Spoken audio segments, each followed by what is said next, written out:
Welcome to episode -4 Successful Demo. Each episode analyze the theoretical and practical aspects of one or more existing cards. Today we'll be looking at a very much overlooked and underused identity in Null. This is an anarch identity that looks strong at first glance, and guess what? It is! I think the problem with Null is just that it's been so overshadowed by the tier 1 anarchs. Many people are used to Valencia's latent economy in the bad publicity or Max's insane card draw. But when you put those two aside and ask yourself what's the next best Anarch ID? Well, there'll be a lot of responses. The Anarch ID card pool is very varied. Some might argue that Kumalo is the best. Following that, others might say that Alice Merchant can hold her own. But I think Null is something that most people just, completely forget about outright. And truth be told, when you look at the core meta now and you see all these high strength taxing ice that are dominating the meta, I think that Null puts in a lot of good work and can definitely be used to great effect. The biggest question with Null is its ability really that efficient? Because you are trading one of your cards in your grip for 2 strength, and do the numbers work out there? So that's something that we're going to look at right now. Trading one card for 2 strength. So what is this 2 strength? Null specifically lowers the strength of an ice by 2. So, aside from Lotus Field, whose strength cannot be lowered, and I guess self-adapting code barrier, everything else is basically equivalent to increasing your icebreaker by 2 strength. Whether you're reducing the ice strength by 2 or increasing your breaker strength by 2, it's the same net effect. And that basically translates to a saving of 2 credits most of the time if you assume that the breaker has your typical very standard 1 credit for 1 strength ratio. Something like an Ether exhibits that very well. Say if you're breaking a 4 strength ice, like an IP block, using Null's ability will save you 2 pumps on your breaker. That's saving of 2 credits. So 1 card for 2 credits. Are there any other cards in the game that trade 1 card in your grip for 2 credits? Yeah, when you look at it like that, you realize that Null actually doesn't look that good, because why play Null when you can play Patchwork, which basically does the same thing, saving you 2 credits at the cost of 1 card in your hand. If anything, Patchwork actually is a lot better than Null. Sure, you need to pay the install cost and you need to find the Patchwork in your deck, but after that, as a console, it gives you memory, and not only that, it's a lot more flexible. Generally, you'll be installing cards or playing cards at like events way more often than you will be encountering high strength ice and reducing them with Null's ability. So actually, Patchwork's a lot more flexible because of this. Null is not something that is optimally used in conjunction with breakers that pump for 1 credit per strength. You need to do a lot more than simply save 2 credits on pumping your icebreakers if you want Null to be used to good effect. Which brings me to static breakers. Now, I define static breakers as breakers that cannot which you cannot trade credits to pump their strength. A good example of that is Mimic. It has the ability to break a Sentry subroutine, but you cannot increase Mimic's strength past its base 3 strength. So that's a big limitation of Mimic. It is a very efficient breaker. It has a good ratio of 1 credit per subroutine, but its downside is that you cannot raise its strength. So this means that Mimic is a very limited coverage breaker. It not only is it only restricted to sentries, but it's restricted to sentries of strength 3 and below. But when used in tandem with Null, you are able to extend Mimic's range from 3 strength to 5. You can deal with 5 strength sentries like a Nancy with Mimic as long as you have Null's ability available. And that's a big deal, because now you have this efficient breaker that covers more ice. So that's pretty good. And the best part is, unlike with breakers like Ether or Gordian Blade, which have the 1 credit for 1 strength trade-off, with Mimic, there's that option to increase its strength is not available. So Null's ability in this case is not something that can be valued in terms of credits. Null's ability is priceless, right? You have to compare it to other strength reducing cards like Data Sucker, but Data Sucker has its own limitations. Sucker counters can be purged and so on. So Null in this case is very good because there are no other cards in the card pool which can raise Mimic strength for credits. No, I was just lying. No dedicated processor exists. This card was specifically designed to get around the limitations of static breakers as well. So even then, Null's not that good, right? Null, there's another card out there which does Null's job but better, right? 2 credits for 4 strength instead of 1 card for 2 strength. It increases Mimic strength way more, and yeah. Well, the truth is, dedicated processor is still not that good of a card, which is why Null comes into play here. It costs influence and is a second combo piece that you need to find. You need to find both Mimic and dedicated processor in your deck before you can deal with high strength sentries. Whereas if you start with Null as your identity, you can break Anansi's right off the get-go as long as you have Mimic installed. So Null is a much more flexible card. It's not just restricted to Mimic, it can be used on your decoder and your fractor as well. Unlike dedicated processor, which must be literally dedicated to one breaker. Right? So yeah, Null is just a better version of dedicated processor actually, even though it only lowers ice strength by 2, but because of its general flexibility and availability from turn 1, I think there's definitely some potential in it. The real question is, what breakers do we use with Null? So we are going to lay out all the static breakers. Well, I'm not sure if this is all of them. I know some keyboard warriors among you will start commenting in the comment section, hey, there's X static breaker too, why didn't you mention it? Well, for most purposes, this is the list that we're going to deal with. I might have missed a couple out, but those don't really matter. Of course, not all of these breakers are best used with Null. For starters, the Shaper breakers are cards that we don't really consider to be used with Null, simply because the support for using said breakers are much more available in the Shaper faction. The Sage, Adept, Savant, Maven breakers, for example, you want to have cards like Dig Deer and Deep Data Mining to fully leverage on those breakers, and they are not available in the Anarch faction. Or rather, they're too expensive in terms of influence. So we rule all these out. We also rule out any inefficient breakers. The whole point of playing Null with static breakers is to break ice efficiently. If you're paying 2 credits per subroutine, that's not efficient. We need to get rid of those ice breakers. So Sunya and Darwin, no go. We are also going to count out the Fractors, specifically Nerfer and Berserker, simply because they are overshadowed by the gold standard barrier breaker in Paperclip. Now, I know this is kind of debatable, but let's face it, if you are able to use Nerfer or Berserker to break a certain ice, Paperclip probably can break those ice as well. And Paperclip is just better because firstly, it can be recurred from the bin, and secondly, in the event that you hit some super high strength ice that even Null cannot fix for you, whether it be with Berserker or Nerfer, Paperclip can still get you in there in a pinch as long as you have enough money. Paperclip is just a better breaker, all-rounder breaker in general than Nerfer and Berserker, and it's not like Nerfer or Berserker give you a better break ratio per subroutine, right? Both of them are at best 1 credit per subroutine, which Paperclip matches. So this is why we are going to use Paperclip.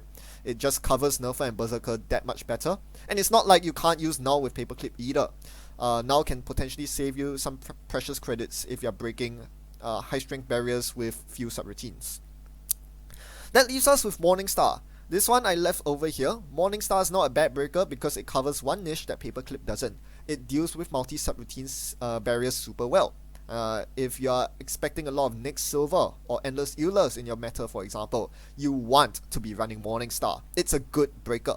My issue with Morningstar is that it isn't synergistic with Null. You will almost never use Morningstar and get a Null trigger off it, because if you look at it, Morningstar covers all barriers at 5 strength or less. You only use Null if you meet a barrier that is exactly 6 or 7 strength. Yeah, I can't really think of any barriers that fit that description. Sure, there might be the Rogue Seder Adaptive Barrier here or the Asteroid Belt there, but for the most part, Morningstar is going to cover most of the barriers that you are worried about. The one exception is Chiyashi, which is at exactly 8 strength, even outside of the Null Morningstar range. So the long story short is, Morningstar is a good breaker and you should run it, but I'm just going to play Paperclip in this deck because it fits the deck better. And the other thing is, Morningstar doesn't really showcase a very good... Morningstar isn't really synergistic with Null, even though it's a static breaker, because its base strength is already so high. If you want to run Morningstar, you might want to run it in another ID instead, right? something like a Max that can efficiently put Morningstar in the bin for you to recur with Retrieval Run. So yeah, just beware of that. Even though Morningstar is a static breaker, I don't think it synergizes very well with Null. That leaves us with our perfect breaker suite, one of each Fractal Decoder Killer and a very powerful AI breaker in Armor Core. I think those of you who have played with the Turtle have realized that its fixed strength is kind of a weakness, coupled with the fact that it can be regularly purged by the Corp. Null completely circumvents that. If you get an early Armor Core down, you can basically guarantee access into most servers in conjunction with David. Armor Core and Null covering the low strength ice and David covering the high strength ice. This is a very potent combo, but it has its weaknesses as well. We have to keep in mind that Null has its weaknesses, and we are going to deal with them with the remainder of our cards. Firstly, Null has the potential to run out of fuel. You need to have cards in hand to fuel Null's ability. Once you run out of cards in your stack, run out of cards in your grip, that's it, Null doesn't work. Null also only works once per turn. So that's a big limitation, because a very easy counter to Null is to simply stack 2 high strength ice in a row in the same server. Right? Say you're relying on Mimic and you run into 2 Anansis. Well, you can break the first one, you can't get past the second, so that's a big problem. To this end, we have multiple solutions in our deck. Let me take you through them one by one. Firstly, David. As I mentioned, David's very powerful with Armor Core, but it also covers the other static breakers as well. It's a very complementary combo. You know, your static breakers deal with the low strength ice, David deals with the high strength ice. Take some load off of Null as well. Instead of breaking a Nancy with Mimic Null, for example, you can break it with David instead, saving you a Null trigger. But yeah, even David will run out of counters eventually, and you will run out of ways to recur David, at which point you need to start killing those big ice. We are going to rely on Cutlery to destroy ice so that it reduces the taxation load on Null's ability and reduces the taxation load on David. High strength ice are quite annoying for static breakers to deal with, so having Cutlery in our deck will really help with mitigating this problem. Finally, we will eventually run out of cards with this deck, so our intention towards the end is to actually DJ Fenris for Steve Cambridge. If we can kill all the ice on HQ and subsequently regularly make runs on HQ, we will be able to recur cards from our bin, which are useful in their own right, but can also be used to power up Null's ability. So having an infinite source of cards, thanks to the recursion of Steve Cambridge, is going to help out a lot. So that's going to be our deck. It is pretty much an ice destruction deck, but it does a very good job with threatening early remotes as well, because the Armor Core Null combo is very strong. Right, let's take this out for a whirl and see whether we can turn this deck idea into reality.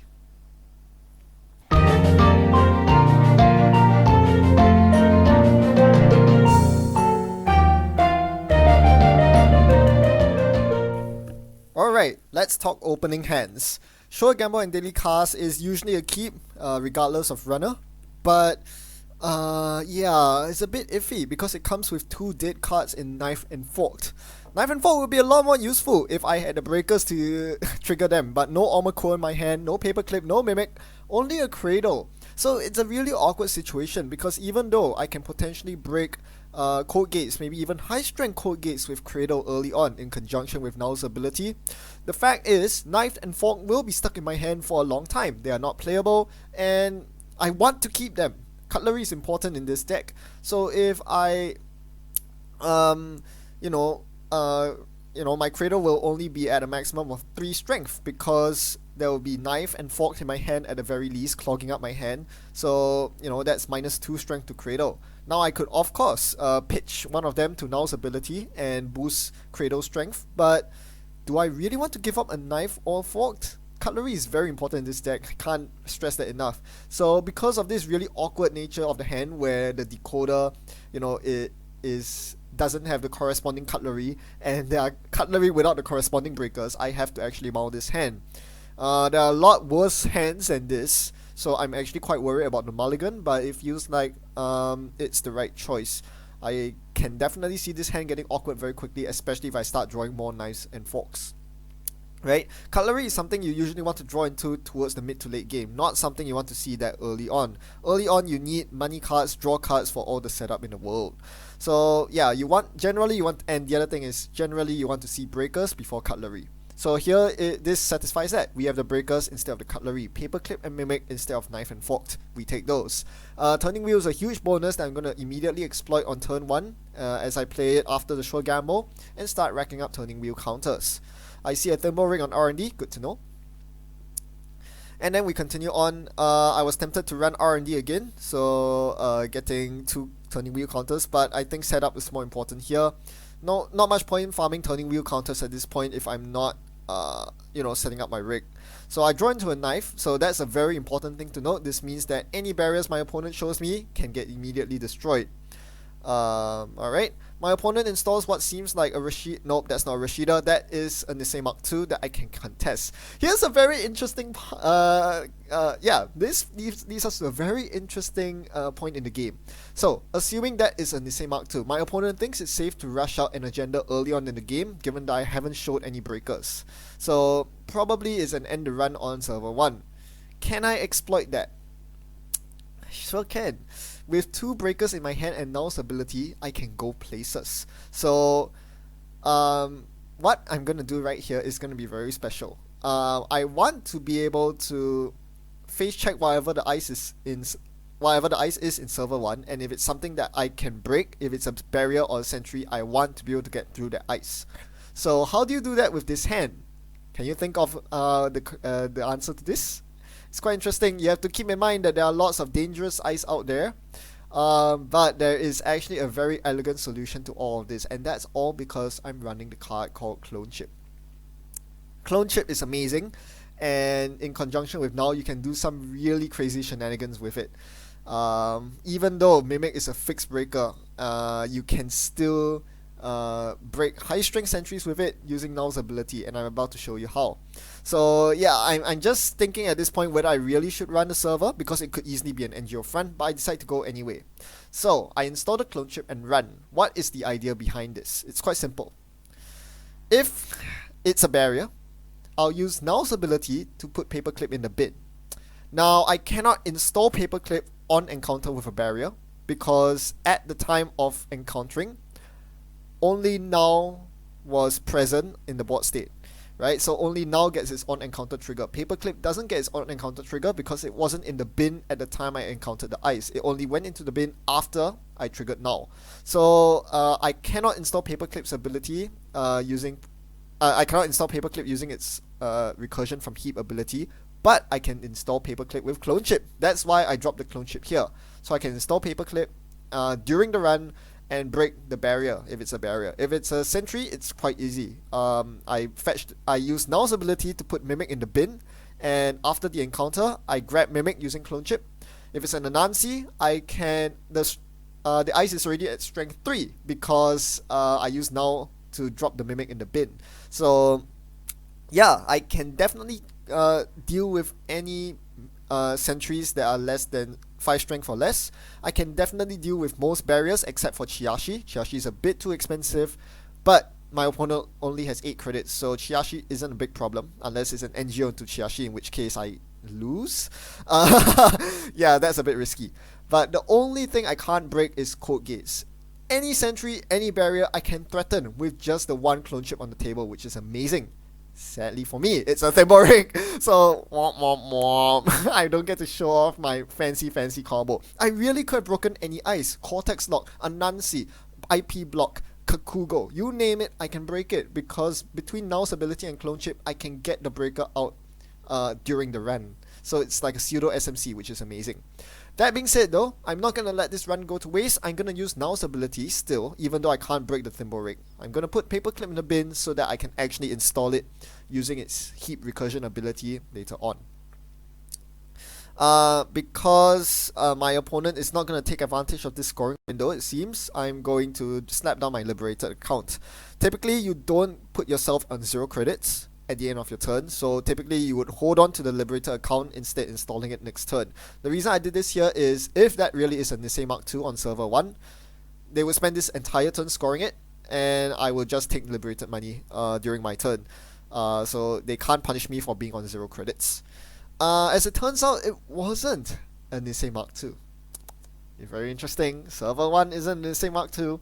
So yeah, things start to get really interesting here. They advance it again. Is it a 3-pointer? Is it an NGO front? It's very enigmatic. Let's speed up the video and find out.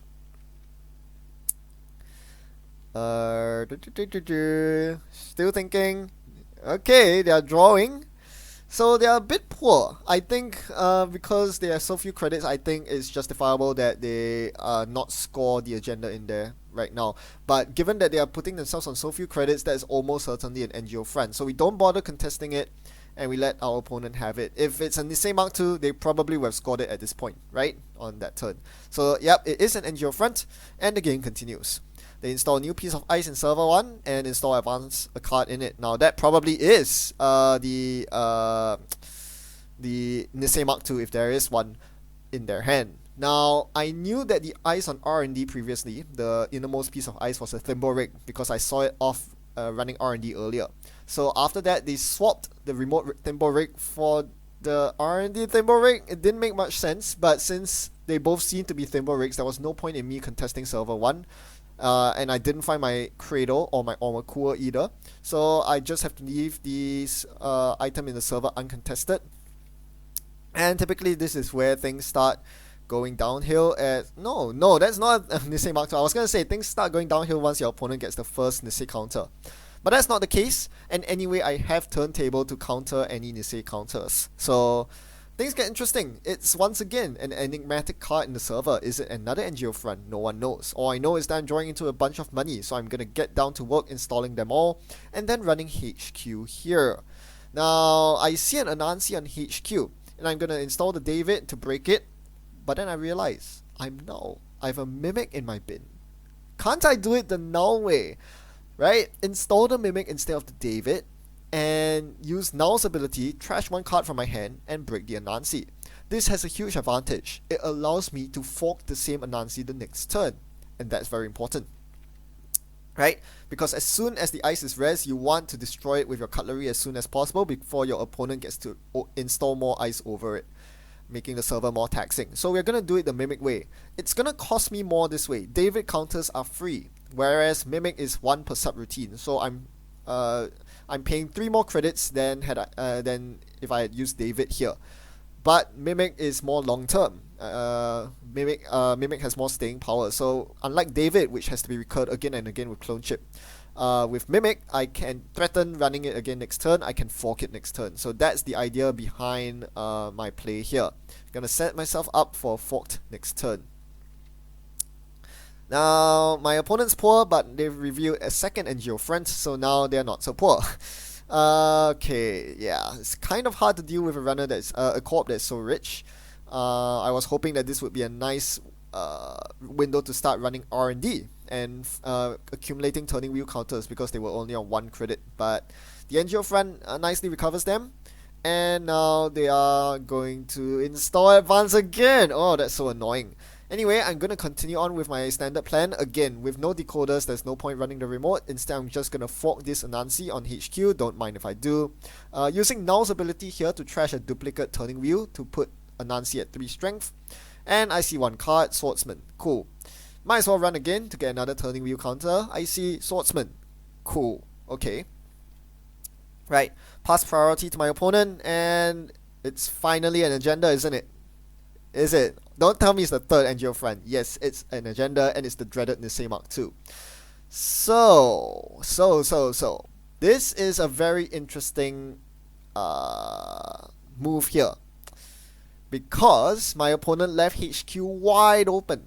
If there's an agenda in HQ, that's it. I steal the agenda, I turntable it for the Nisei, and their scoring has gone to waste. So it's one of 2 situations. Either my opponent doesn't have agendas in hand, in which case this is a safe move. If they did have agendas in hand, they probably should have Ice HQ instead. Or maybe they're just chancing that my turning wheels will miss. So yeah, so it's interesting here. I decide to expand my turning wheel counters here. Gonna see 2 cards. 3 cards, sorry. But it misses. I see 2 celeb gifts and a preemptive action. So it seems like they were playing pretty honest after all. I'm wondering if the 1 card in Archives might just be an agenda that they are gonna shuffle in with preemptive action, but seems like that's not the case. They would have used preemptive action this turn otherwise. So now they start icing up HQ after Celeb Gift, showing me the only ice in their hand is Chiashi. So I know that Chiashi is on HQ for sure. Well, it's time to start farming Omakua counters. There are indeed no agendas in archives.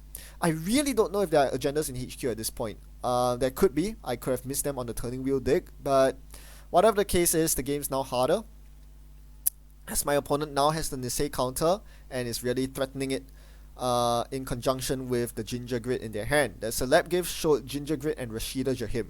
So I do know that the two cards that are about to install in the remote are going to be Rashida and Ginger Grid. And I don't quite have the money to contest it. I do, however, have an Omakua going, and I have Null's ability.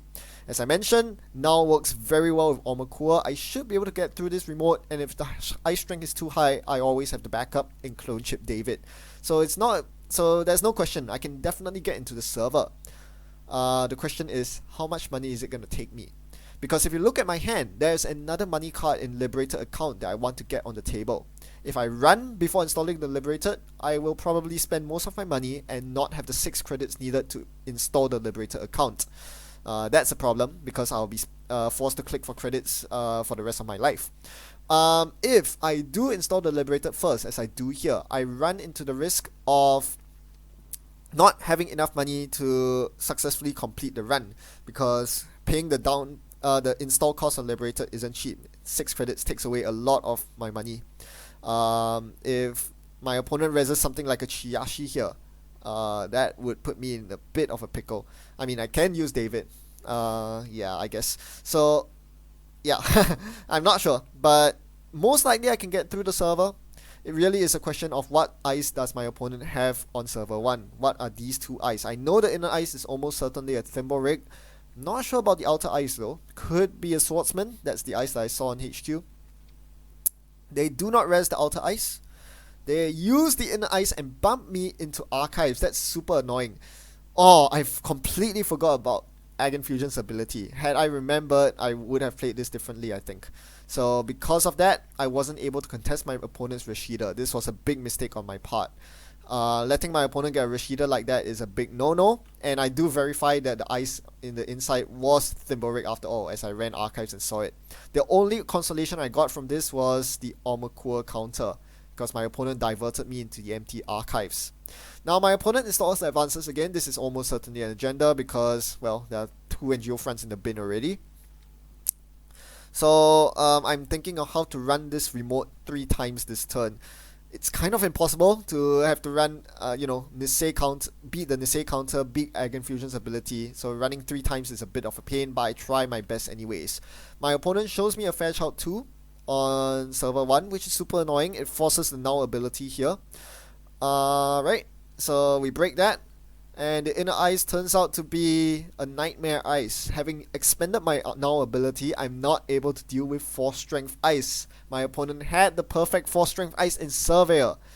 Ooh, that is very painful. Really didn't want to see that. That was a huge problem. I'm forced to let it trace here because I didn't have the answer for it. Null's ability would usually be the answer, but obviously I expended it on Fairchild 2. So I'm taking 2 tags, and I'm going to beat the Surveyor Trace. Is this an agenda? Nope. It's the 3rd NGO front. Bloody hell. So, that was yet another huge tempo hit for me. I really shouldn't have run that server. But the odds were too high that it was yet another agenda, right? 2 NGO fronts in the bin. The chances of it being an agenda are super high. I, at the very least, wanted to force out the Nisei counter so that my opponent... even if they score another Nisei, at least they're forced to use their first Nisei counter. So that completely didn't work out in my favor at all. The only thing I'm getting is passive Omakua counters at this point, really. Because last run on the remote, I didn't steal an agenda, I didn't trash any cards. So, here I'm just going to take a bunch of money and spoon their Fairchild 2 here. Now, they could have ended the run using the Nisei Mark II. They chose not to, so the Fairchild goes down. The most important part about this is that it opens the Surveyor. It lowers its strength, making it a bit easier to deal with. It's not a lot of consolation, but the other thing I'm going to do here is I'm going to continue on the run. Ignore the jack out there. I realized after the fact that it was worth it for me to just continue into the server and trash the Ginger Grid there. If I left the Ginger Grid sitting in there, my opponent would be able to rebuild the server and Surveyor would become a nasty thing to deal with. So I wanted to get rid of the Ginger completely so I didn't have to deal with it ever again. Right? Unfortunately, my opponent has a second Ginger Grid in hand. Oh man, what? Yeah, this has just been a game full of wrong turns here, there, everywhere. Not too happy about how the game's working out, but I draw into my forked. I can fork the Surveyor on the remote. This is interesting. I would totally fork it here, right now, if not for the fact that I'm too poor. I need at least 4 credits to play the forked and break the Surveyor. So we are going to click for credits here. I'm super poor right now. Even with my good economic start, I spend too much money getting into servers and not getting agendas out of it. So this is a big problem. I think in retrospect, contesting remotes against Egg Infusion is really difficult, especially Ginger Egg Infusion. I was spending a lot of energy on the remotes when it wasn't paying off at all. Instead, perhaps if I had dedicated more energy into, running HQ, for example, things might be different. Because now my opponent's halfway through the deck. You bet they have, on average, they would have another 8 agenda points lying around in their hand. The only reason I'm not running their hand right now is because there's a bloody Shiashi on HQ, and I don't really have a way to deal with it just yet. So, now what do we do here? I know that there's a Thimble Rig on server 1 now. It was installed with Ginger Grid. So now I can't really fork the server. Yeah, that is a big problem. As my opponent scores a Philotic Entanglement here, the game seems to be slipping away from me very quickly. But then I draw Employee Strike and things change. So Employee Strike is very important for the fork here, because without Employee Strike, if I fork server 1, they would simply redirect me into Archives with Egg Infusion's ability. With Employee Strike, however, I'm able to safely fork server 1, because now they can't bump me or boot me into Archives, and now the fork will be successful unless they use the Nisei counter here, which is a win for me anyway. Being able to force out the Nisei counter is a win in my books. However, there was something I did not account for during this run. They could have swapped Thimble Rig into the innermost position here, denying me the chance to break the Surveyor subroutines. That would have been nasty. That would have been totally evil. Thankfully, my opponent did not see that line of play, so I do actually follow up with the Surveyor kill. It cost me a David to do this because I used Null's ability on the David in my hand. I would rather save the duplicate strike in case they're running Scarcity as a counter current. So yeah. Thankfully, my opponent really didn't see that line of play. Killing the Surveyor was huge because it saves me a lot of trouble later on in the game. When I'm being forced to drag through, I'm being dragged through the remote again and again. Now my opponent uses preemptive action here, putting NGO front and Surveyor back into the deck. That's important to note. Meanwhile, I'm still super dirt poor because I've been running this remote non-stop. I guess the consolation prize is that I do get to access a Rashida here, denying them a huge draw, huge money. So yeah, I guess that's one good thing. Finally managed to get a Rashida. Celebrating the small victories here and there really. Because I know that there's not much money left in my deck, having expended most of it in the early game for not much gain. By this point, my opponent really should be flooded with agendas, but again, I just can't find my way into HQ. This is where ditching the knife early on really hurt me. I believe I'm not sure where my knife went, but anyway, there's another copy of knife. I just drew it, so now HQ becomes a possibility.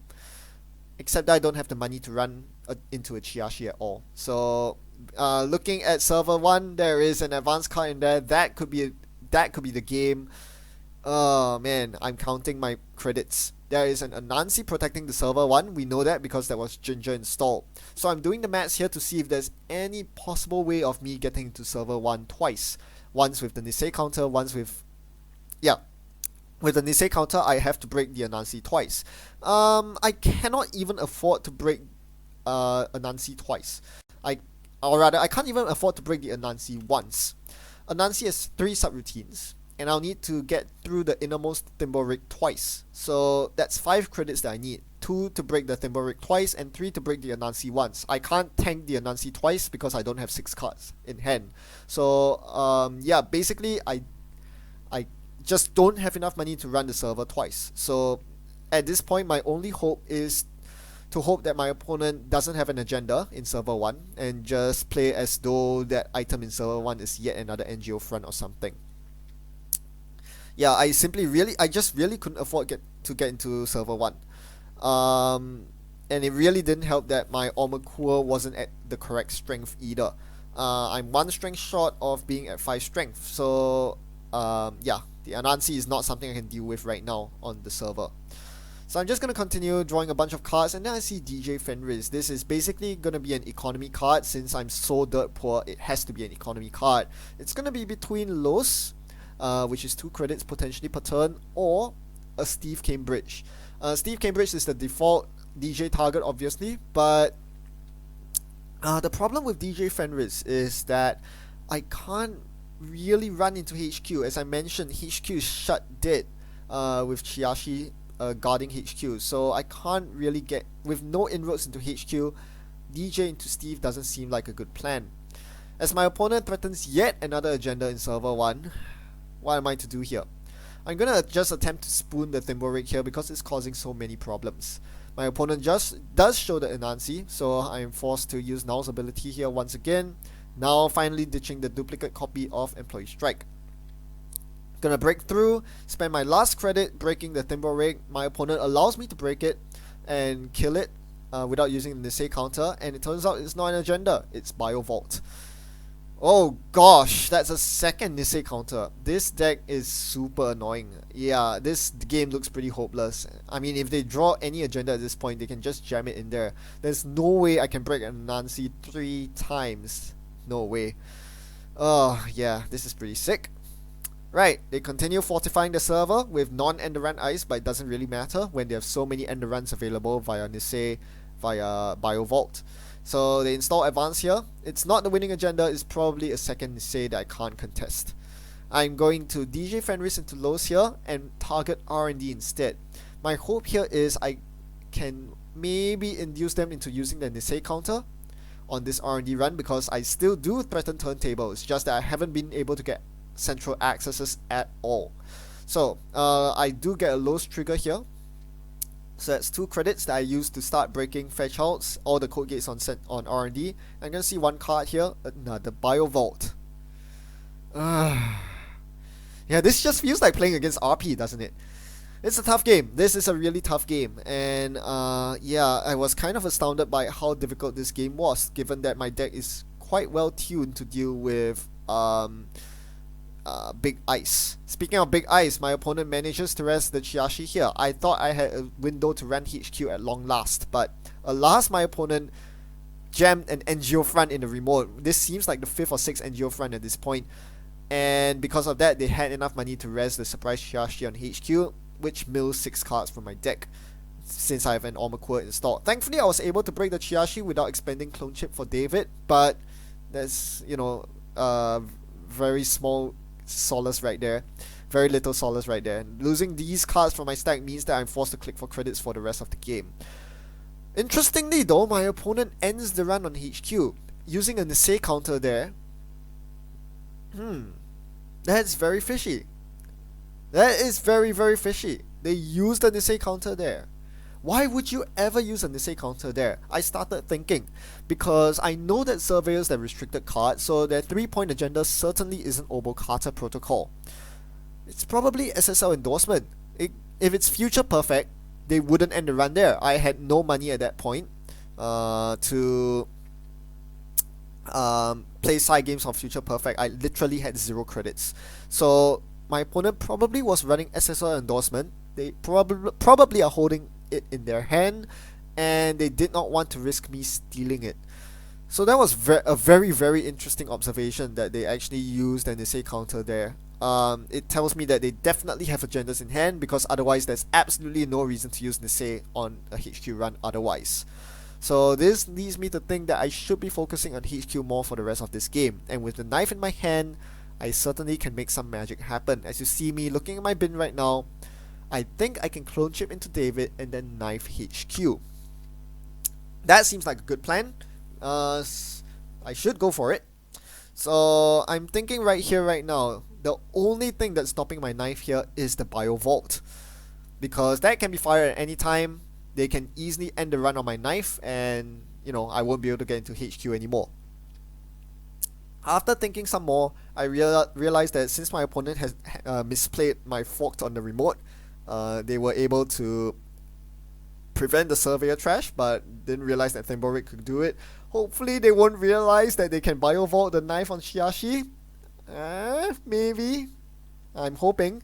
So as I try to clone ship for David here, my opponent says that they do want to use Biovault after all. So, well played to my opponent. They spotted that they were able to counter my cutlery with their Enderun Biovault. Yeah, so this is the annoying part about this particular Egg Infusion deck. This deck, my Null deck, is very reliant on cutlery, but they have very hard counters for cutlery between Nisei counters and Biovaults and Thimblewricks that just completely mess up ice placement. So yeah, if I'm not able to get my cutlery off, especially the Chiashi and HQ, they spend so much money to res it. If I can knife it right here, using a David that I install for 3 credits, I would be in such a good position. I would also be able to just assault the HQ and wipe it clean of agendas. But that wasn't the case, so I'm reset back on square one. Chiashi is now unbreakable, and my Armor Core was purged. So it seems like my opponent's bunkering down, setting up themselves for a very long haul. A long haul flight here. A very slow, long game. As I'm forced to click for credits here and pay 8 credits to install this bloody Liberator account because scarcity is out. Yes, scarcity is out, so Egg Infusion's ability is active, and now they're threatening a win with a double advance card in server 1.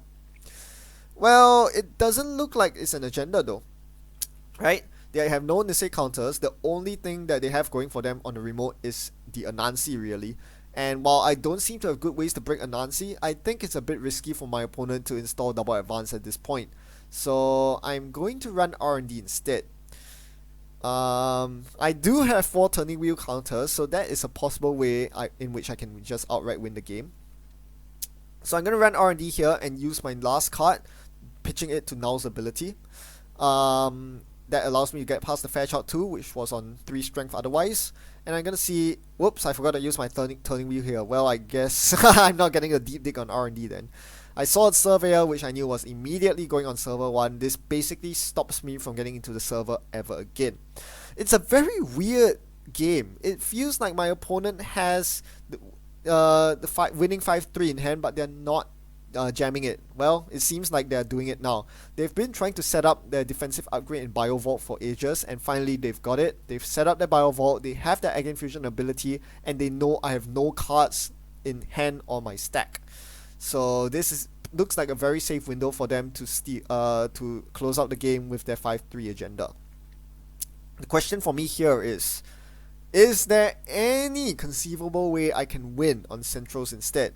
The remote's no go, right? I have to run the remote 3 times. Once to kill Biovault, once to kill Egg Infusion's ability, and the last time to fetch the agenda. There's no way I'm getting in there 3 times. Yeah, HQ is kind of out of the question. I can get in exactly once with a clone chip into David. R&D is a lot more reasonable, but it entails running 1 extra time on Archives to get Armor Core counter, because I need 3 strength on Armor Core. So I'm going to run HQ here on my second click, clone chip for David, and I'm gonna declare that I'm expending 2 turning wheel counters. My opponent thinks about it for a while. They can end the run with the Biovault if they wish. I know they have agendas in there because they wouldn't have ended the run otherwise earlier on when I tried to get into HQ for a single access. So we're gonna see 3 cards here. It's probably not gonna win me the game, but it'll make things really interesting because the very first card is a future perfect. Now what do I bid here? I know they have the winning agenda in the remote and they're trying to score it, and to do so they probably want to defend the remote with their outermost Surveyor, which costs 5 credits to res. So they probably are not willing to bid 2 credits here because that would put them outside of range of resing a Surveyor. Obviously, I'm not going to be able to get through the remote regardless because Anansi is too much for me to handle. I have no tools against Anansi at all, but perhaps my opponent will overlook that. So it's going to be a bid between 0 and 1. I figured they would just max out their bid and go for 1, so I'm going to bid 1 here. And as it turns out, that was the correct bid. I think my opponent had the exact same line of thought as me. So I stole the first agenda, and then a second future perfect, which I stole. Very easy 0 bid there, because they were on 5 credits. They couldn't afford to spend any more credits, otherwise they can't rest the surveyor on the remote. So in a game which I've been losing all this while, languishing and making wrong decisions at every turn, suddenly I'm up 6 points to 4. Maybe there's hope in this game just yet. So how can I win? I still can't run the remote. Surveyor's gonna block me completely if Anansi isn't going to. So the only remaining option is R&D. I have to run R&D. And unfortunately, I just can't. I do not have the tools to do so. The best I can do is to run archives to get 1 virus counter on Ormakur and use my last click to run R&D, at which point my opponent will fire a biovault, the biovault in the remote, to end the run. Then they'll score that agenda in there. The other option was running server 1 and forcing them into resing the surveyor, but they probably won't res the surveyor, because 2, they know that I can't get through the Anansi without flatlining anyway. So yeah, basically I was deadlocked here. Because I had no more cards in my stack, I couldn't even threaten to break the Anansi using Mimic. That would have been totally possible if I had cards left to fill Null with, but as I ran out of stack thanks to the Chiashian HQ, I was done. I was completely done.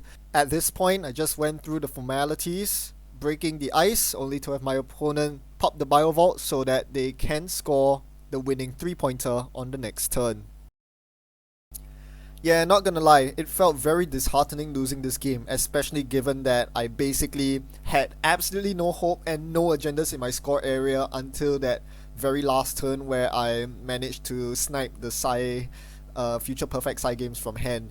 Yeah, and it's super disheartening because this Null deck is specifically tuned to deal with Glacial Ice. His one job is to break ice efficiently, and I guess Null kind of did that.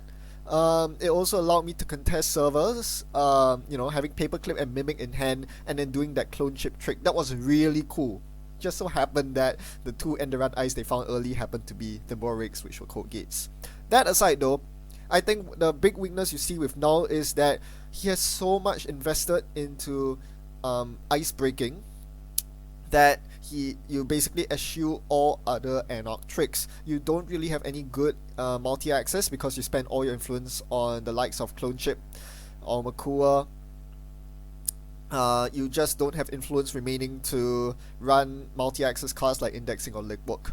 You have no long-term economy at all, and you don't have bad publicity or mining accidents, and you certainly don't have any card trashing abilities like Imp or Wanton Destruction to destroy combos from hand. So you're giving up a lot of Anarch tricks for, increased ice breaking power, and, that just didn't work out this game. So it was kind of disappointing, to be honest. But at the end of the day, that's how it is. Maybe that's why Null's not so powerful. Let's talk about some combos first. As you saw this game, Clone Chip was amazing. Right, it does so many things in this deck. It allows you to install breakers from your grip in addition to your bin. It allows you to run inject, not having to worry about milling your own breakers because Clone Chip will recur them.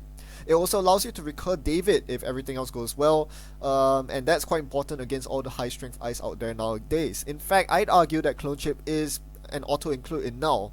Maybe not as a 3-off, but certainly a very good card that you should definitely consider running in Null. Now, another good combo is with non-static breakers that have the 2 credit per strength ratio. Now, you don't see this very often. In the Anarch faction, you don't have that much of it, but these can certainly help out in conjunction with Null's ability. MK Ultra and Black Orchestra could potentially become better when you use Null's ability, but I'm more thinking of some out-of-faction breakers like Brahmin and Femme Fatale. Femme in particular is really good because with Null you can potentially use Femme Fatale as your main sentry breaker.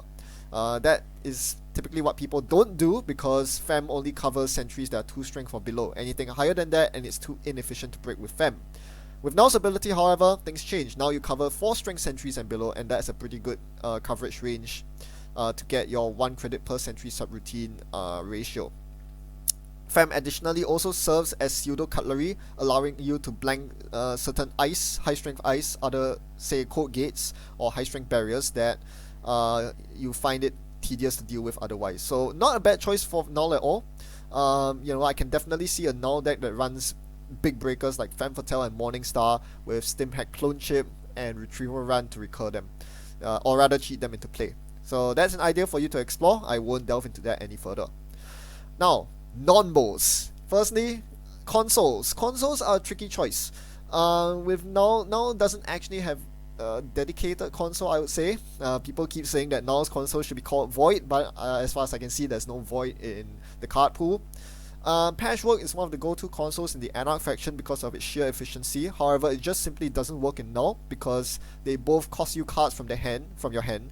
So you'll be taxed. You'll be taxed too much on cards from hand if you play both of these cards, and are forced to trash 2 cards from your hand every turn just to get maximum benefit out of these two in tandem. Yeah, I would not recommend this. The other card is Cipher. I know this is a pretty moot point to discuss given that it's on the ban list, on the most wanted list right now, but in the event it ever comes off, I don't think I would run Cipher in Null, simply because same reason as Patchwork, in that you will hardly ever need to use both Cipher and Null in the same turn. There are a good number of co-op decks out there that don't even run that many high strength ice. You think of fast decks like CTM, or Argus, basically ice light rush decks that run mostly low strength gear checking ice or low strength taxing ice like Turnpikes. In the case of Wayland, that could be I actually can't really think of any off the top of my head. But basically, gear checky ice like Enigma. Enigma is a very common ice run in ice light decks, and and the most important thing is ice light. They typically won't be stacking a lot of ice on the same server, so you will hardly ever run across a situation where you need to use both Cipher and Null in the same turn or on the same run. You're just not getting maximum benefit out of the two. And even then, if you're playing a cutlery deck as I am, you really shouldn't be having to use both in the same turn, because by definition cutlery allows you to destroy high strength ice, so you won't be overtaxed on Null's ability. If you were to run a Cipher deck, I would use a different identity, a more powerful one like Valencia or Max, and instead rely on other strength lowering cards like Data Sucker and Ice Carver. Because once Cipher hits the table, the cost of Null just becomes a burden, a tax that you don't want to deal with. The 1 card cost from your hand. It's not often that you ever want to ditch cards from your hand willingly. So rather than use Null's ability, which comes at a cost, why not just play Data Sucker or Ice Carver, which passively grants you the ice strength lowering ability without any cost. Just install those cards and they'll work for you for the rest of the game. In short, Null is a powerful runner. Its ability is not to be underestimated, and it can do some really good work in conjunction with the static breakers, as I demonstrated this game. Unfortunately, the issue with Null is that you're putting so many of your eggs in the same basket, the ice breaking basket, and if that basket breaks, well, so does your game plan. This particular version of my deck is heavily reliant on cutlery. You'll notice I spent 6 slots on cutlery, 2 of each, in addition to the 9 slots spent on breakers, 2 Ormaquer, 2 Cradles, 1 Mimic, 2 Paperclip. That's 7 slots. 7 breaker slots. Your identity is entirely dedicated to breaking ice. So, a huge part of my deck is dedicated to breaking ice and destroying ice. But if that component fizzles, then there's not much left to hold my deck up. And that was the case this game. I was very hard countered. My cutlery was basically nullified by my opponent's Biovaults, by my opponent's Nisei Mark II tokens, and had my opponent spotted that, potentially the Thimble Rig as well. So when that goes awry, there's very little hope for my deck to win. It was a miracle that I could even pull it to a 6-7 loss at the end of the game. Ultimately though, we are not here to showcase tier 1 decks. If you ever need an excuse to not play, the standard conspiracy breakers in the Anarch faction, well, here you go. Think this video has gone on way too long, so we'll close it off right here. Thanks for watching and happy nut running. It doesn't matter if you lose games, as long as you're enjoying messing around with all these wonderful cards in the card pool. Goodbye!